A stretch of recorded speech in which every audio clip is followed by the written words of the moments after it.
Hello dear students, कैसे हो आप सभी। तो ये वीडियो हमारा जो हम क्लास 9th का साइंस का सैम्पल पेपर सॉल्व कर रहे थे, तो उसी का ये पार्ट 5 वीडियो है और ये हमारा लास्ट पार्ट है, क्योंकि इसी वीडियो में हम इस सैम्पल पेपर के लास्ट क्वेश्चंस तक सॉल्व कर लेंगे। यानी कि इसी वीडियो में हमारा इस सैम्पल पेपर का पूरा सॉल्यूशन कंप्लीट हो जाएगा। तो चलिए शुरू करते हैं। और अगर आपने इससे पिछले वीडियोस को नहीं देखा है, 1 से लेकर 4 पार्ट के वीडियोस को, तो वो वीडियोस को भी आप देख सकते हैं। वो वीडियोस आपको इस वीडियो के लास्ट में एंड स्क्रीन में दिख जाएंगी, वहां पर क्लिक करके आप देख सकते हैं।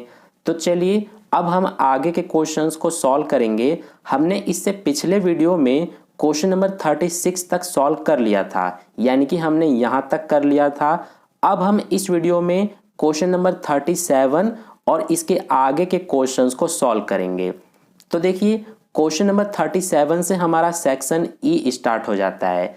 और ये देखिए इसमें सबसे पहले हमें यहाँ पर एक इंस्ट्रक्शन दिया गया है, तो इसको सबसे पहले हम ध्यान से समझ लेते हैं, क्योंकि ये आपको समझना बहुत ही इंपॉर्टेंट है। हमसे क्या कहा गया है कि प्रश्न संख्या यानी कि क्वेश्चन नंबर 37 से 39 केस आधारित या डेटा आधारित क्वेश्चन है, जिनमें 3 लघु उपभाग हैं।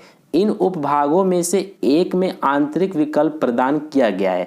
तो आगे मैं आपको समझा दूंगा कि किस तरह से उपभाग हैं और उनमें से एक में आंतरिक विकल्प किस तरह से प्रदान किया गया है, ये मैं आपको आगे समझा दूंगा। तो चलिए अब हम सबसे पहले क्वेश्चन नंबर 37 को करते हैं। तो देखिए इसमें हमसे क्या कहा गया है, सबसे पहले हम इसको पढ़ लेते हैं। हमसे कहा गया है कि मिश्रण एक या एक से अधिक शुद्ध तत्वों या यौगिकों से मिलकर बना होता है, जिसे पदार्थ कहते हैं।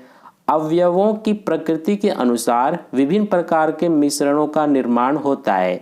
अवयवों की प्रकृति के आधार पर मिश्रण कई प्रकार के हो सकते हैं, जैसे समांगी मिश्रण और विषमांगी मिश्रण।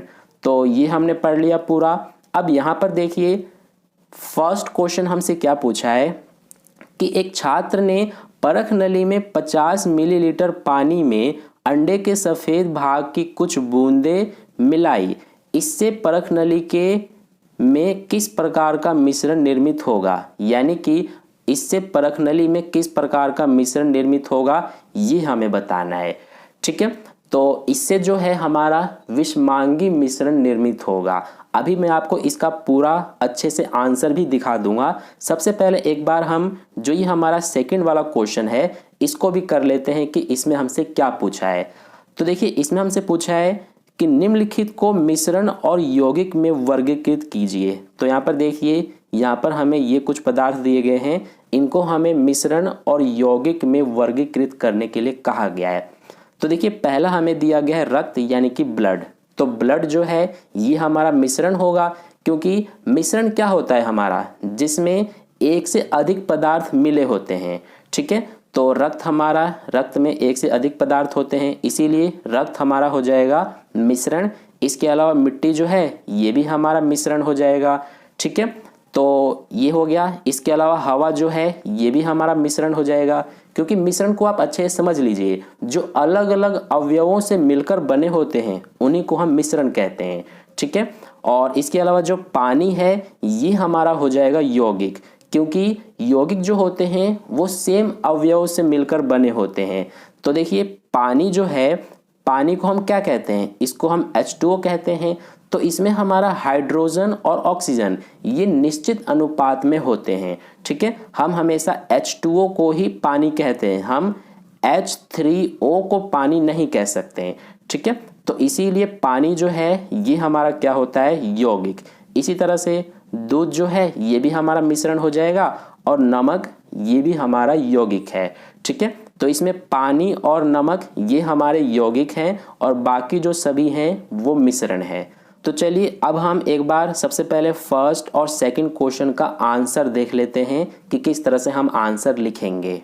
तो देखिए फर्स्ट का आंसर हमारा हो जाएगा विषमांगी मिश्रण निर्मित होगा। ये मैंने आपको पहले बता दिया था, क्योंकि फर्स्ट वाला क्वेश्चन में हमसे क्या पूछा था कि 50 मिलीलीटर पानी में जो अंडे का सफेद भाग होता है उसकी कुछ बूंदें मिलाई जाती है, तो इससे किस प्रकार का मिश्रण निर्मित होगा, तो इससे हमारा विषमांगी मिश्रण निर्मित होगा।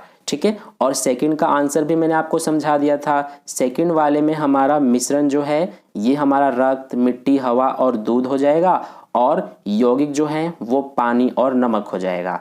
तो ये हो गया हमारा फर्स्ट और सेकंड क्वेश्चन का आंसर कंप्लीट। अब चलिए इसका थर्ड पार्ट करते हैं। तो देखिए थर्ड पार्ट में हमसे पूछा है कि आप निलंबन मिश्रण किस प्रकार तैयार करेंगे। तो चलिए अब हम इसका आंसर करते हैं। तो देखिए थर्ड का आंसर हो जाएगा हमारा, इसमें हमसे पूछा है कि आप निलंबन मिश्रण किस प्रकार से तैयार करेंगे। तो हम रेत और पानी के मिश्रण से निलंबन तैयार करेंगे जिसमें ठोस कण बिना घुले पानी में फैल जाते हैं। और आगे हम लिखेंगे कि निलंबन के कण कुछ समय पश्चात नीचे बैठ जाते हैं। तो ये हमने यहाँ पर बता दिया कि हम निलंबन मिश्रण किस प्रकार से तैयार करेंगे, यानी कि थर्ड पार्ट का हमारा आंसर ये हो जाएगा। ठीक है, अब चलिए इसके आगे के क्वेश्चन को करते हैं। तो देखिए ये जो हमारा थर्ड पार्ट है, इसके बाद यहाँ पर हमें ये अथवा में ये एक क्वेश्चन दिया गया है। तो इसको सबसे पहले आप समझ लीजिए ध्यान से, जो मैं आपको समझाने वाला हूँ ऐसे ही आपको अपने एग्जाम में भी फॉलो करना है। देखिए यहाँ पर जो हमारा ये क्वेश्चन नंबर 37 है, इसमें ये फर्स्ट और सेकंड पार्ट तो आपको करना ही करना है, यानी कि ये दोनों कंपलसरी है। इसके अलावा ये जो हमारा थर्ड पार्ट है और ये जो हमें अथवा में दिया गया है, तो आपको इन दोनों में से किसी एक को करना है। अगर आपको ये वाला नहीं आ रहा है तो आप ये वाला कर सकते हैं। ठीक है, यानी कि आपको सिर्फ इसमें और इसमें इन दोनों में चॉइस दिया गया है। ठीक है, यही मैंने आपको शुरू में बोला था समझाने के लिए, तो यहाँ पर आप इसे अच्छे से समझ लीजिए। ऐसे ही आपको यही एग्जाम में फॉलो करना है कि आपको सिर्फ इन दोनों में चॉइस दिया गया है, इन दोनों में से ही आपको किसी एक को करना है। ठीक है, तो आई होप आपको इतना बात समझ में आ गया है। तो देखिए मैं आपको ये वाला भी करा देता हूँ ताकि आपको ये भी अच्छे से समझ में आ जाए। तो इसमें हमसे क्या कहा गया है कि मोमबत्ती का जलना भौतिक और रासायनिक दोनों परिवर्तनों का उदाहरण है, समझाइए। तो देखिए सबसे पहले मैं आपको इसे समझा देता हूँ। मोमबत्ती का जलना भौतिक और रासायनिक दोनों परिवर्तन कैसे है। तो देखिए सबसे पहले जब हम मोमबत्ती को जलाते हैं तो मोमबत्ती में जो मोम होता है वो पिघलता है। तो मोमबत्ती का पिघलना ये क्या है, एक भौतिक परिवर्तन है, क्योंकि मोमबत्ती को दोबारा हम ठोस अवस्था में बना सकते हैं, यानी कि दोबारा से हम जो पिघला हुआ मोम है उसको मोमबत्ती के रूप में बना सकते हैं। इसके अलावा ये तो हो गया भौतिक परिवर्तन, जो मोमबत्ती पिघल कर मोम बन रहा है, ये क्या है, भौतिक परिवर्तन। और रासायनिक परिवर्तन क्या है कि जब हम मोमबत्ती को जलाते हैं तो मोमबत्ती को जलाने से धुआं निकलता है, इसके अलावा कार्बन डाइऑक्साइड गैस निकलता है। तो ये कौन सा परिवर्तन है, रासायनिक परिवर्तन। ठीक है, तो ये मैंने आपको समझा दिया। अब देखिए इसका आंसर मैं आपको दिखा देता हूँ। तो देखिए इसका आंसर हम इस तरह से लिखेंगे कि मोमबत्ती का पिघलना एक भौतिक परिवर्तन है, क्योंकि मोमबत्ती को दोबारा ठोस अवस्था में लाया जा सकता है तथा इसमें कोई नया पदार्थ नहीं बनता है। जब मोमबत्ती जलता है तो धुआं और कार्बन डाइऑक्साइड गैस उत्पन्न होते हैं जो कि नए पदार्थ हैं, अतः यह रासायनिक परिवर्तन है। ठीक है, तो इस तरह से हम अथवा वाले क्वेश्चन का आंसर करेंगे। आई होप आपको ये समझ में आ गया है। अब चलिए इसके बाद नेक्स्ट क्वेश्चन को करते हैं। तो देखिए अब हमारा नेक्स्ट क्वेश्चन है क्वेश्चन नंबर 38। तो इसमें हमसे क्या कहा गया है, सबसे पहले हम इसको पढ़ लेते हैं। हमसे कहा गया है कि एक खेल प्रतियोगिता के दौरान एक एथलीट बहुत तेज दौड़ता है और दौड़ जीत भी जाता है, लेकिन फिनिशिंग लाइन पार करने के ठीक बाद उसके साथ दुर्घटना हो जाती है। मेडिकल जांच में पता चला कि उसके पैर की हड्डी टूट गई है और लिगामेंट यानी कि स्नायु फट गया है। ठीक है, तो ये पूरा हमें दिया गया है, इसको हमने पढ़ लिया। अब देखिए क्वेश्चंस क्या पूछे गए हैं। कहा गया है कि निम्नलिखित के उत्तर दीजिए। फर्स्ट क्वेश्चन है कि लिगामेंट यानी कि स्नायु किसे कहते हैं। तो चलिए सबसे पहले हम इसका आंसर कर लेते हैं। तो देखिए इसका आंसर हो जाएगा हमारा कि लिगामेंट एक रेशेदार संयोजी ऊतक है जो हड्डी को अन्य हड्डी से जोड़ता है। ठीक है, यानी कि लिगामेंट क्या है, यह एक रेशेदार संयोजी ऊतक है जो हड्डी को अन्य हड्डी से जोड़ता है। तो ये हमारा हो गया फर्स्ट का आंसर कंप्लीट। अब चलिए सेकंड क्वेश्चन को करते हैं। तो देखिए सेकंड क्वेश्चन में क्या पूछा है हमसे कि मांसपेशियां अस्थियों से कैसे जुड़ी होती हैं। तो चलिए अब हम इसका आंसर कर लेते हैं। तो देखिए इसका आंसर हो जाएगा हमारा कि कंडरा सफेद तंतुई संयोजी ऊतकों के कॉर्ड होते हैं जो मांसपेशियों को अस्थियों से जोड़ते हैं। तो यही हमारा हो जाएगा सेकंड क्वेश्चन का आंसर। ठीक है, अब चलिए इसके बाद थर्ड क्वेश्चन को करते हैं। तो देखिए थर्ड क्वेश्चन में हमसे क्या पूछा है कि क्या अस्थि एक संयोजी ऊतक है। तो एक तो क्वेश्चन हमसे ये पूछा है इसमें कि क्या अस्थि एक संयोजी ऊतक है, तो हम सभी को पता है कि हाँ अस्थि एक संयोजी ऊतक है। आगे हमसे पूछा है कि इसकी संरचना के आधार पर उत्तर दीजिए। तो चलिए अब हम इसका आंसर करते हैं। तो देखिए इसका आंसर हो जाएगा हमारा कि हाँ अस्थि एक संयोजी ऊतक है। यह पंजर का निर्माण कर शरीर को आकार प्रदान करती है। यह मांसपेशियों तथा शरीर के मुख्य अंगों को सहारा देती है। यह ऊतक मजबूत और कठोर होता है। ठीक है, तो इस तरह से ये हमारा थर्ड का आंसर हो जाएगा कंप्लीट। आई होप आपको ये समझ में आ गया है। अगर आपको एक बार में समझ में नहीं आ रहा है तो आप इसको दोबारा से अच्छे से रीड कीजिए खुद से, वीडियो को पॉज करके, तो आपको एक दो बार रीड करने से अच्छे से समझ में आ जाएगा। ठीक है, अब चलिए इसके बाद हम नेक्स्ट क्वेश्चन को करते हैं। तो देखिए नेक्स्ट क्वेश्चन हमारा क्या है, इसी में हमारा अथवा में भी दिया गया है। तो ये भी हमारा ऊपर वाले क्वेश्चन की तरह ही है। इसमें भी ये जो थर्ड क्वेश्चन है इसी के लिए हमें ये अथवा में दिया गया है, यानी कि आपको सिर्फ इन दोनों में चॉइस दिया गया है, यानी कि आप चाहें तो ये वाला या फिर ये वाला, दोनों में से कोई एक कर सकते हैं। ठीक है, तो देखिए इसमें हमसे क्या कहा गया है ये भी मैं आपको करा देता हूँ। इसमें हमसे कहा गया है कि उस ऊतक का नाम बताइए जो अस्थियों के शीर्ष पर स्थित होता है और उनकी घिसने और टूटने से रक्षा करता है। यह ऊतक नाक और बाहरी कान में भी मौजूद होता है। इसकी दो विशेषताएं लिखिए। तो देखिए उस ऊतक का नाम हमारा क्या हो जाएगा, वो ऊतक है कार्टिलेज, यानी कि जैसे हिंदी में हम उपास्थि कहते हैं तो इसका नाम हो जाएगा उपास्थि। इसका आंसर चलिए मैं आपको अच्छे से कराता हूँ। तो देखिए इसका आंसर हम इस तरह से लिखेंगे कि उस ऊतक का नाम उपास्थि है, और फिर हमसे इसकी दो विशेषताएं लिखने के लिए भी कहा गया था। तो इसकी दो विशेषताएं हम इस तरह से लिख देंगे। पहली विशेषता क्या लिखेंगे कि यह अस्थियों के जोड़ों को आपस में रगड़ने से रोकता है। देखिए यहाँ पर यह के बाद हम अस्थियों के जोड़ों को आपस में रगड़ने से रोकता है ये लिखेंगे, और सेकंड विशेषता लिखेंगे हम कि यह हमारे शरीर के ऊतकों को मजबूत बनाने का कार्य करता है। ठीक है, तो इस तरह से ये हमारा अथवा वाले क्वेश्चन का आंसर हो गया। अब चलिए इसके बाद नेक्स्ट क्वेश्चन को करते हैं। तो देखिए नेक्स्ट क्वेश्चन हमारा है क्वेश्चन नंबर 39, और ये क्वेश्चन हमारा इस सैंपल पेपर का लास्ट क्वेश्चन है, यानी कि इससे आपको ये एक बात अच्छे से क्लियर समझ में आ गया कि आपका जो एग्जाम होगा तो आपके साइंस के क्वेश्चन पेपर में टोटल 39 क्वेश्चन आने वाले हैं, क्योंकि आपका सैंपल पेपर में टोटल 39 क्वेश्चन है। तो जैसा सैंपल पेपर है उसी पैटर्न पे आपका एग्जाम का क्वेश्चन पेपर भी होने वाला है। ठीक है, बस क्वेश्चंस चेंज होंगे लेकिन पैटर्न इसी तरह से होगा। और एक बात और मैं आपको बताना भूल गया कि जो हमारा सेक्शन ई में जितने भी क्वेश्चंस हैं सारे क्वेश्चंस आपके 4-4 नंबर के आएंगे। ठीक है, तो देखिए यहाँ पर 39 जो क्वेश्चन है ये हमारा 4 नंबर का है। इसी तरह से 38 नंबर जो क्वेश्चन है वो भी 4 नंबर का था, और 37 वाला भी 4 नंबर का ही था। ठीक है, तो अब चलिए 39 वाले क्वेश्चन को पढ़ते हैं। क्या कहा गया है हमसे कि ऊर्जा के विभिन्न प्रकार को एक रूप से दूसरे रूप में रूपांतरित हो सकते हैं, ताकि परिवर्तन के दौरान या बाद में एक प्रणाली की कुल ऊर्जा समान रहे। किसी वस्तु के मुक्त रूप से गिरने के दौरान इसकी स्थितिज ऊर्जा गतिज ऊर्जा में परिवर्तित हो जाती है। एक छात्र ने 20 किलोग्राम द्रव्यमान की एक वस्तु को 4 मीटर की ऊंचाई से गिराया और ऊर्जा रूपांतरण को नीचे दिखाए अनुसार सारणीबद्ध किया। और यहाँ पर हमें जी का मान देखिए 10 दिया गया है, इसे हमें ध्यान रखना है।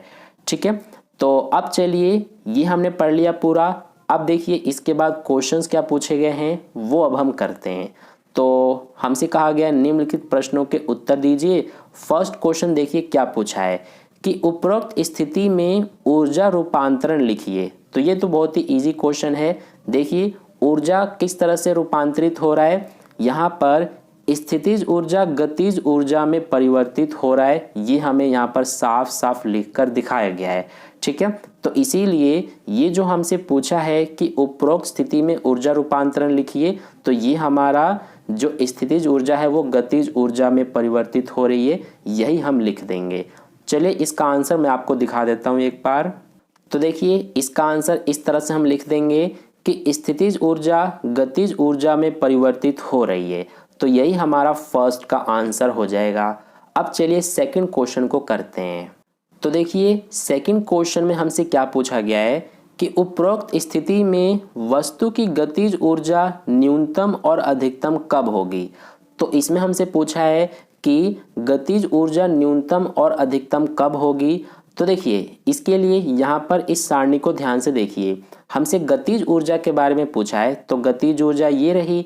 तो देखिए सबसे पहले हमसे पूछा है कि गतिज ऊर्जा न्यूनतम और अधिकतम कब होगी। तो न्यूनतम गतिज ऊर्जा हमारी ये है 0 जूल।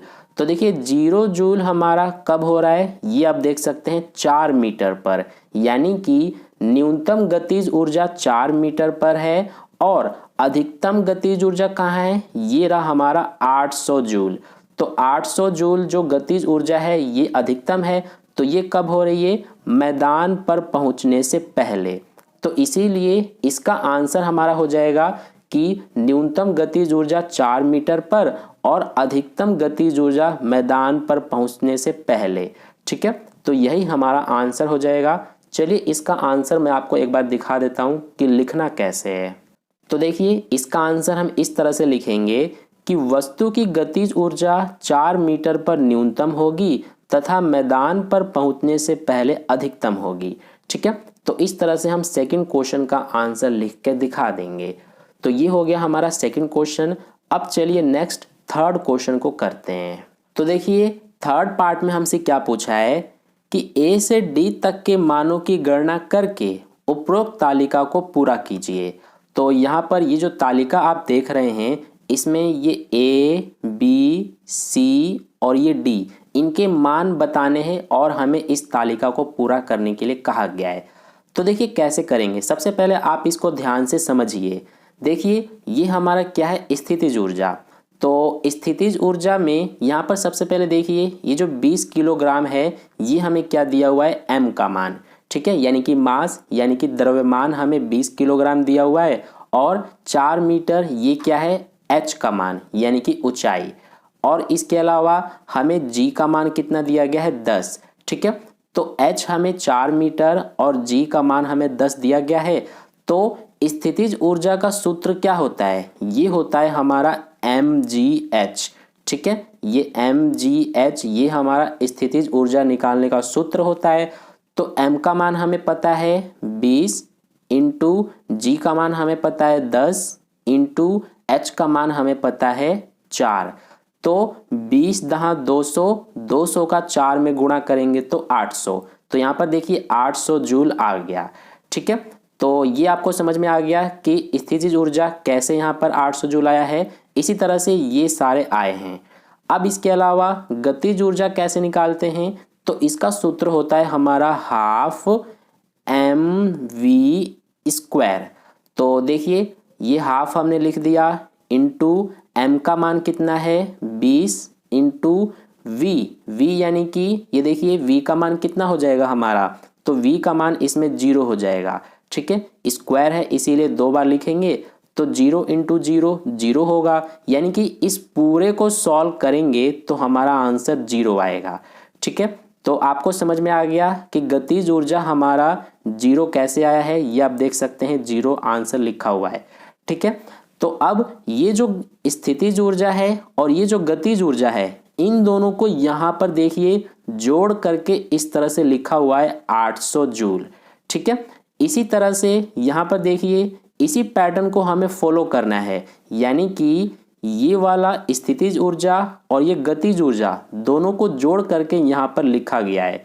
इसी तरह से यहाँ पर देखिए 600 है और यहाँ पर A है और बराबर में 800 है। तो हमें अगर इस A का मान निकालना है तो कैसे निकालेंगे, इस 800 में से ये 600 को माइनस कर देंगे तो हमारा कितना बचेगा 200, यानी कि A का मान कितना हो जाएगा 200।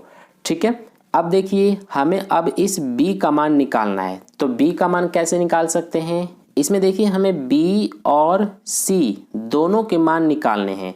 तो कैसे निकालेंगे, हमारा A जो है इसका मान आ गया है 200।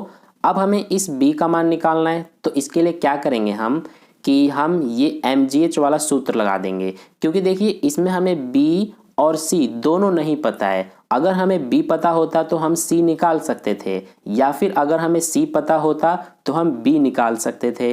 तो हमें इसमें ये और ये दोनों नहीं पता, तो इसीलिए हम सबसे पहले B का मान कैसे निकालेंगे, इस वाले सूत्र का यूज़ करके। तो क्या है हमारा MGH, तो M का मान हमें पता है 20 इंटू G का मान हमें पता है 10 इंटू H का मान देखिए B ये रहा, इसके सामने 2 मीटर है तो इसीलिए H का मान 2 लेंगे। तो 20 दहा 200 हो गया, 200 का 2 में गुणा करेंगे तो 400 हो जाएगा, यानी कि हमारा जो B का मान है ये हो गया 400। ठीक है, तो B का मान 400 हो गया। अब इस C का मान हम निकाल देंगे आसानी से, क्योंकि इन दोनों को जोड़ करके यहाँ पर हमें लिखना है। तो ये 400 और ये 400 800 हो गया, यानी कि C का मान हमारा कितना आ गया 800। ठीक है, तो ये आपको समझ में आ गया। अभी मैं आपको इन सभी का आंसर दिखा दूंगा अच्छे से। C का मान हमारा 800 आ गया, B का मान 400। अब लास्ट हमें इस D का मान निकालना है। तो कैसे निकालेंगे, देखिए ये हमें पता है लास्ट में, और ये हमारा स्थितिज ऊर्जा भी पता है, तो इसीलिए इस 800 में से 200 को घटा देंगे तो 600 बचेगा, यानी D का मान हमारा 600 है। ठीक है, अब चलिए A, B, C और D का मान जो है यानी कि जो आंसर है वो मैं आपको एक बार दिखा देता हूँ। तो ये आप देख सकते हैं, यही सारे आंसर मैंने अभी आपको निकाल के दिखाया था। तो A का मान हमारा 200 आया था, B का मान 400, C का 800 और D का 600। ठीक है, तो ये हो गया हमारा थर्ड पार्ट का आंसर कंप्लीट। अब चलिए इसके बाद नेक्स्ट क्वेश्चन को करते हैं। तो देखिए इसी में हमारा अथवा में एक क्वेश्चन दिया गया है थर्ड का, यानी कि ये थर्ड और ये थर्ड दोनों में से कोई एक हमें करना है। तो मैं आपको ये वाला भी समझा देता हूँ। तो इसमें हमसे कहा गया है कि उपरोक्त वस्तु की 6 मीटर की ऊंचाई पर स्थितिज ऊर्जा और गतिज ऊर्जा क्या होगी। तो इस बार हमें जो ऊंचाई है वो 6 मीटर दिया गया है। ठीक है, तो 6 मीटर की ऊंचाई पर स्थितिज ऊर्जा और गतिज ऊर्जा क्या होगी वस्तु की, ये हमें बताना है। तो चलिए सबसे पहले हम स्थितिज ऊर्जा बताते हैं। तो देखिए स्थितिज ऊर्जा बताने के लिए सबसे पहले जो जो हमें क्वेश्चन में दिया हुआ है वो हम लिख लेंगे। M का मान हमें 20 किलोग्राम दिया हुआ है, G का मान 10 और H का मान 6। ठीक है, अब स्थितिज ऊर्जा निकालने का सूत्र MGH होता है, तो M का मान रखेंगे 20, G का मान 10 और H का मान 6। तो ये हम इन तीनों का गुणा कर देंगे तो हमारा आ जाएगा 1200 जूल। तो ये आ गया स्थितिज ऊर्जा 1200 जूल। ठीक है, इसके बाद हमें गतिज ऊर्जा भी निकालने के लिए कहा गया था। तो देखिए गतिज ऊर्जा हमारी 0 जूल हो जाएगी। क्यों होगी, इसका कारण होगा कि यहाँ पर लिख देंगे हम आगे कि वस्तु में कोई गतिज ऊर्जा नहीं है, क्योंकि यह स्थिर अवस्था में है। ठीक है, यानी कि वस्तु जो है वो स्थिर अवस्था में है, इसीलिए वस्तु की गतिज ऊर्जा 0 हो जाएगी, 0 जूल। ठीक है, और स्थितिज ऊर्जा 1200 जूल। तो ये हो गया हमारा सॉल्यूशन कंप्लीट। अब चलिए आगे क्वेश्चन को देखते हैं। तो देखिए इसके बाद आगे हमारा कोई क्वेश्चन नहीं है, यानी कि हमारा इस सैंपल पेपर में टोटल 39 क्वेश्चंस थे। तो हमने टोटल 39 क्वेश्चंस को कंप्लीट कर लिया है। आई होप आपको इस सैंपल पेपर के सारे क्वेश्चंस और उसके सॉल्यूशन अच्छे से समझ में आ गए हैं। ठीक है, तो अगर आपको वीडियो अच्छा लगा है तो इस वीडियो को लाइक ज़रूर कर देना और अपने दोस्तों के साथ भी ज़रूर शेयर कर देना, ताकि उन्हें भी इससे बेनिफिट मिल जाए।